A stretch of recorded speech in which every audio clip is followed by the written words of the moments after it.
today, it's just a GPK kind of day. Welcome back to another video. This really popped when I saw it. That to me is a monster increase. Again, this book got hot. This book is ready to go higher. So let's jump right into it. We are back today with another statue review from Diamond Select Toys. Without further ado, let's get into the review.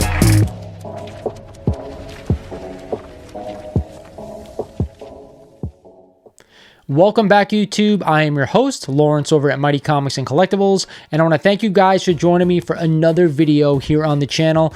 Today, we're going to be talking about GPK, and if you don't know what that stands for, it is Garbage Pail Kids. And for the most part, we're going to be talking about the vintage line with a few exceptions. With that said, guys, I get a ton of emails asking me about Garbage Pail Kids. One of my most popular videos goes on to talk about the value of some of these cards, and I get questions all the time from subs of the channel, from people who are not subs to the channel, about what they should do with their cards, how much they're worth, so on and so forth. So we're going to cover a few cards that recently sold on eBay today. But before we get into the video, like always, I remind you guys, if you're not a current sub of the channel, you're definitely missing out. I cover comics, toys, collectibles, cards, anything that you could think of that is related to collectible items that are vintage for the most part, we cover here at the channel. Do me a favor as well, guys, hit that like button. We're trying to grow this channel as fast as we can, and you know we're doing a giveaway once we get to 8,000 subs. With that said, one final announcement. I have some new merch I want to share with you guys right now. Some GPK styled t-shirts, Thundercat style t-shirts, and of course my regular OG t-shirts and sweatshirts and all that fun stuff as well. With that said, guys, let's check out some awesome vintage cards that recently sold on eBay and see what they went for. We're going to start off talking about this card right here. It is a 1985 Series 1 JK 5B in a PSA 10. Now, if you don't know what PSA is, they are a company that is the standard for card grading right now. All cards. Of course, we have CGC for comics. They do cards as well, and there's some other card grading companies out there. But if you're going to grade your cards, the standard for card grading is PSA right now. I personally use CGC only because I don't want to spend a lot of money on grading cards. But with that said, a Series 1 JK in a PSA 10 just sold for $1,299.99. These are ultra rare to get them in a PSA 10. That's why they go for so much money, as we're going to see later on in this video. So we're going to go ahead and check out a PSA 9 now, a 1985 Series 2 Vile Kyle in a PSA 9. Now this one sold for $184.49, a little bit more affordable. Also a Series 2 card, don't forget that. The one thing I'll say about graded cards versus raw cards is that you will always get a better deal on a raw card, but I gotta be honest with you, picking out the grades on raw cards is super tough. PSA, CGC, and all the other card companies are ultra specific in what they're looking for when they're looking at cards to get graded. Let's head back to Series 1 and talk about this card right here, a PSA 9 of Nervous Rex. It sold on March 28th for $195. Now, if you could find them in a PSA 9 for Series 1, I think they're ultra affordable. Again, if you're looking to collect GPK. I myself, for the more expensive cards, stick to probably around an 8. That's probably the lowest grade I'm looking to own. But again, as I said before, if you could pick them up raw and just want to own the cards, you can get a lot of these cards for under 20 bucks. Now we're going to talk a little Series 2 again. Here we have a 1985 GPK Ray Gun in a PSA 9. It is a checklist. If you guys don't know what that is, on the back of the card, it is not the standard card. It is the checklist version, and this is a glossy card to boot. Now this one sold on March 23rd for $289.95. A little bit more expensive for this one, probably because it's a glossy and a checklist. But either way, check your cards to see if you have an Ultra Mint Ray Gun. You're in luck because it's around 300 bucks. Up next, we're going to talk about the standard in Garbage Pail Kids collecting. Here we have it. It is a 1A, a Nasty Nick in a PSA 10, the first card ever printed for the Garbage Pail Kids line. This one is a glossy version as well, and it sold for an insane $14,544 at auction on 64 bids. This is the standard for collecting GPK in the vintage form. There is no other card out there that is this expensive when we're talking about GPK, and I can't believe one just sold just last month. Insane amount of money. We're going to stick with Series 1 and talk about a 1985 PSA 9 Potty Scotty. It sold a couple of months back, February 17th, for $299.95. This was a glossy sticker to boot. Again, Series 1 is where you're going to find the most value for Garbage Pail Kids. There are a few cards from Series 2 as well, maybe a few in 3 and 4. The rest of the cards, no matter even if they're super high grade, are really not worth as much as Series 1, 2, and a few from 3 and 4. Again, another Series 1 card. Here we have a Drunk Ken and a Gem Mint PSA 10, another glossy card to boot. It sold March 25th of this year for $999.99. You could see the grade really matters in value, right? I've had a couple of people email me over the past few months asking if I would buy their collection at these kind of prices. They're not worth a ton of money, guys, unless they're a PSA 9 or a PSA 10. And like I said before, from the first or possibly second series. So keep that in the back of your heads. I'm not saying you shouldn't own the cards, because you know I love GPK and I own the cards, and a lot of my cards are mid-grade or less. I just love the nostalgia feeling from these things. Up next is another affordable card. Here we have a Series 1 1985 33B Savage Stewart in a PSA 9. It sold for $199 just a couple of days ago, May 2nd. Like I said before, if I want to collect for value, 8 and 9s are really where most of the value occurs when we're talking about GPK for Series 1 and 2. Again, like I said, if you just want to own the cards like I do, I will go out and look for decently graded cards, whether raw or graded, just to add them to my collection.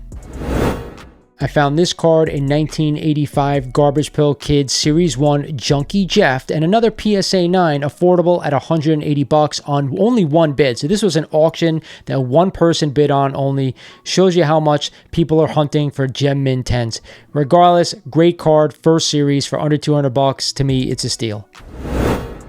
So I want to pause here right now and kind of do a little bit of self-promotion. If you guys are GPK fans, just like I am, I have my own card out there, Mind Blown Mighty. It is absolutely phenomenal. Just represents me to a T with comics. You guys know I love that. And of course, GPK fan as well. With that said, I have them on my merch store for only $5 plus a little shipping. Other than that, if you're a GPK fan, this is a must-own, and it also supports the channel. Sticking with Series 1 again, here we have a Gem Mint 10, a 1985 Jenny Genius that sold on February 17th for $964.95. Another great card from Series 1. If you're looking for Gem Mint 10s, man, they are really expensive. But hey, if you got that kind of scratch, I would definitely love to own a lot of them. Here we have another PSA 10 that recently sold last month. It is a 1985 GPK Spacey Stacy, a glossy version to boot. Again, in a Gem Mint 10 that sold for $850 in April of this year. Again, I used to like the counterpart to this one. Of course, it was a play on Star Wars. To me, this was a card that always eluded me when I was opening packs when I was a kid.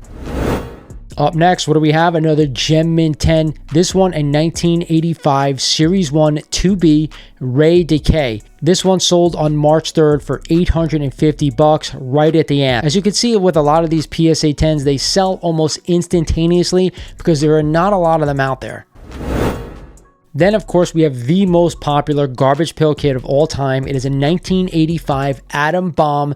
This one is a checklist that is a Gem Mint 10. Again, probably the second most sought after card when we're talking about vintage GPK after that Nasty Nick.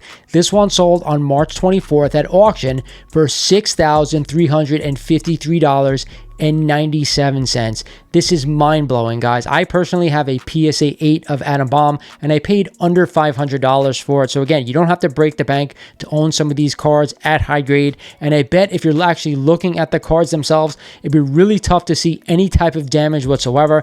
That's how hard PSA and all these other grading companies are on these vintage cards. So I wanted to show you something with this card right here. It is a 1985 Atom Bomb. It is glossy. It is a checklist, but it's also a PSA 3. Okay, that is a really low grade for a card. But look at the selling price. This card still went for $200.85. It sold on March 11th of this year, so it's well after the original card boom that we had in 2020 or so. Either way, guys, if you want to own an Atom Bomb, you can get yourself a really nice looking card for about a couple of $100. I told you guys before I got a really great deal on a PSA 8. I think this person overspent a little bit for $200. I understand it's a checklist, which people are really seeking out for Atom Bomb cards, but to me, it's a little bit too much money. But either way, still a great card to own. Up next is a 1985 4A Fry & Brian. This one is a glossy PSA 9 that sold on April 20th for $499.99. Again, one of my favorite cards from the original series. I love the orange on these cards. It absolutely looks beautiful. And I think his counterpart was Electric Bill, which is even better to me. But either way, $500 for a PSA 9. You can see how expensive they get when we get to the 9 versions and some of these early cards. They start to get up there. So before we talked about JDK and a PSA 10, here we have his counterpart, Dead Ted, one of my favorites as well, in a PSA 9 glossy with a checklist, okay? This is the first series, a 5A that sold for only $249.99. To me, this was a fantastic deal for a PSA 9. I could see why someone jumped all over this thing because you don't find Dead Ted in this kind of condition, I think, for around this price with a checklist. So to me, somebody did their homework and they jumped on this one when they saw it. So we talked about Nasty Nick earlier. Now we're going to talk about his counterpart, Evil Eddie. This one in a PSA 9 mint. It sold on February 13th for a whopping $564.56 at auction for 47 bids. Now the thing about this card is that it is 1B, right? Nasty Nick is 1A. This is 1B. It is the second card printed in line, so it does go for a premium. With that said, if you could find one at an 8 or 9 for a good price, I'd be all over it. So let's check out Fry & Brian again. Here we have a Gem Mint PSA 10 that sold on March 17th for a whopping $1,375 on 22 bids. Now, if you remember, a PSA 9 sold for $500 just last month. So again, you can see almost 3 times the amount of money for a PSA 10. If you look at the cards back to back, side by side, whatever you want to call it, they look freaking identical. So I'm not sure how PSA or some of these other grading card companies determines what's a 9 and what's a 10. Regardless, I'd rather spend $500 over $1,400 just to own this card.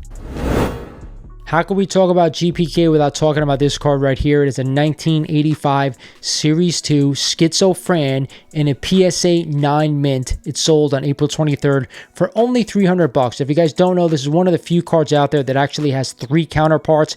We have Schizophren, but a bunch of people went nuts with them making fun of schizophrenia, so they actually ended up changing it to Fran. And then, of course, they had a counterpart, which was Double Heather. This one, I'm not sure how many cards are out there with Schizophren, but for $300 for a card that was pulled off the market at some point, not a bad deal.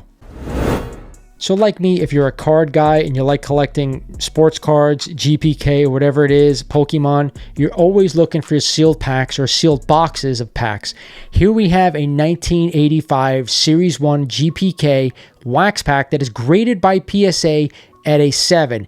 It sold for $450. Now, I think a lot of people do this because they want to actually crack open these PSA graded ones, because a lot of the ones you find today, who knows if they've been tampered with, who knows if they have had cards pulled out of them and replaced with other cards. It is a tricky game and a slippery slope. Here, because it's a PSA graded, it's almost guaranteed not to be tampered with, and that's why I think people pay premiums to own them. If I was going to spend $450 on this thing, I'd definitely be cracking it open, but I actually don't think I want to spend this kind of money to take a huge chance like that. Now, the last card we're going to be taking a look at is a newer card, a modern card, a reprint, a 2013 Topps 75th Anniversary Atom Bomb Garbage Pail Kids, but the Diamond Sparkle card in a PSA 8. Now, this card, I'm not sure how rare it is, but check out the price tag on this thing. Sold on February 15th for $2,199. Now, to me, you can go out and get an original Atom Bomb for probably half or at least a third of the price. So this one, in my opinion, must be ultra rare.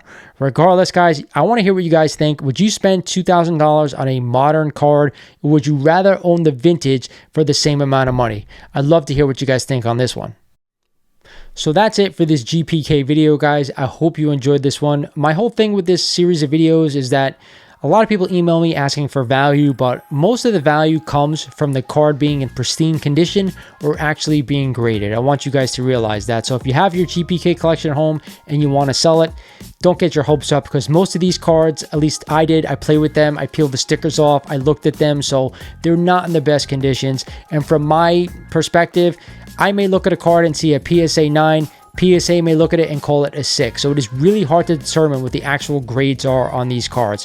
With that said, I love the Garbage Pail Kids from the movies, the cards. I have the entire series up to, I think, through 15. So just having the cards in my collection is really a treat. One more thing, if you are looking to sell your collection, if they are pristine and absolutely beautiful cards, definitely email me. My email is in the description of every video I put out. And of course, lastly guys, if you like GPK and want to support the channel, check out my new GPK themed Mighty Comics and Collectibles shirts. The link is in the description of every video. Hope you guys enjoyed it. This is Lawrence over at Mighty Comics Collectibles saying thank you for watching, and I'll talk to you guys soon.